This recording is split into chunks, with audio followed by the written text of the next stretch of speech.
Analyse selon RFI à l'est de la RDC, la contrebande de minerais vers le Rwanda s'intensifie. La contrebande de minerais depuis la RDC vers le Rwanda atteint des records. C'est ce que démontre un rapport d'experts des Nations Unies à paraître dans les prochains jours. Dans le contexte de l'occupation d'une grande partie de la région par les rebelles du M23 soutenus par le Rwanda, le rapport explique que l'armée rwandaise a joué un rôle crucial dans l'augmentation de ses exportations illégales. De l'étain, du coltan, du tungstène, qui, une fois au Rwanda, sont mélangés à la production locale, puis étiquetés comme minerais rwandais. La situation s'est aggravée en un an, explique Jean-Pierre Okenda, directeur de l'ONG congolaise La Sentinelle des ressources naturelles. Bien au-delà du fait qu'il y a cet objectif économique avec le Rwanda qui a des convoitises sur le Congo, il faut comprendre qu'il y a un coût derrière. La guerre a un coût pour le Rwanda. Le fait aussi qu'il y a de l'aide au développement du Rwanda qui a été suspendue par plusieurs pays. Il fallait trouver des débouchés, et il n'y a pas d'autres débouchés que ceux du secteur minier. Établir une traçabilité des minerais en temps de guerre est absolument impossible.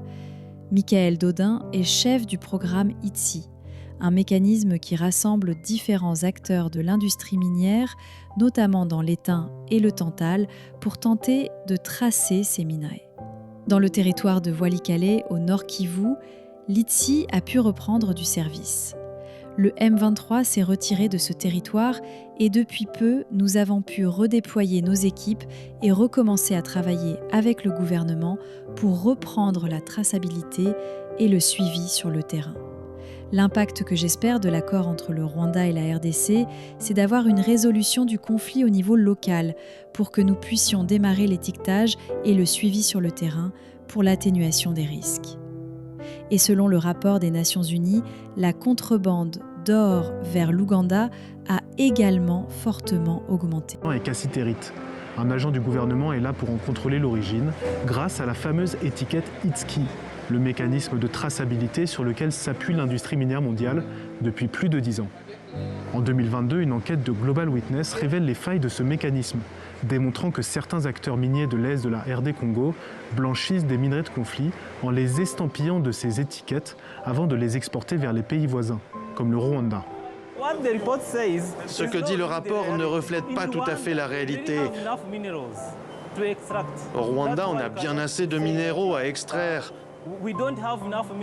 et à estampiller, sans avoir besoin d'aller les chercher ailleurs, de manière illégale. Au Rwanda, les exportations de coltan ont doublé entre 2022 et 2023, passant de 1000 à 2000 tonnes. La mine de Doumak, fleuron du Rwanda en matière de coltan, en produit 12 à 15 tonnes par mois, soit l'équivalent de 7 à 9% des exportations globales de ce minerai en 2023. D'où viennent les 90% restants ? C'est l'une des questions posées par un groupe d'experts de l'ONU en RDC dans une enquête publiée en décembre.